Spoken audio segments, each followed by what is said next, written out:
اسمي محمد. النهارده هنتكلم عن الهوريكان، وعملنا النهارده ايه؟ بيت تاور بيقاوم الهوريكان. دلوقتي هنبدأ ايه عشان الهوريكان بيتكون ازاي؟ الدرجة تعلى، درجة الحرارة تعلى، درجة الحرارة بتعلى فتسخن المحيط، يطلع المحيط بخار فتكبر السحابة.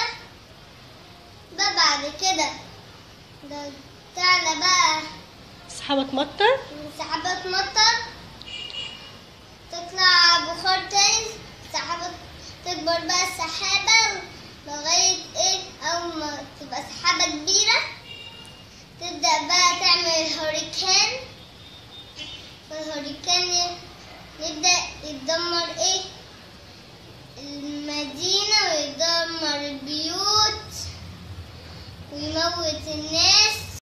الحرارة بتبقى 26.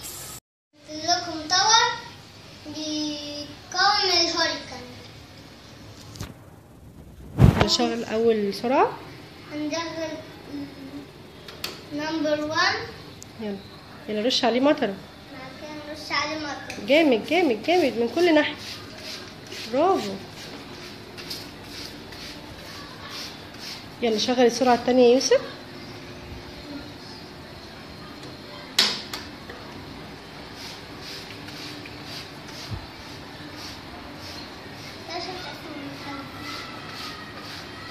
يلا شغل السرعة التالتة.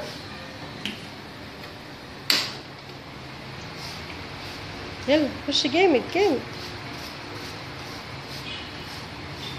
برافو عليك. هو ليه يا يوسف مش بيتأثر بالمية اللي انت بتعملها بالمطرة؟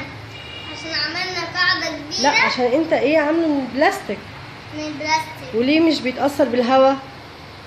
عشان عملنا له قاعدة كبيرة وعملناه طويل فايه فمش بيتأثر من الهوريكان. الهوريكان. برافو عليك. باي باي.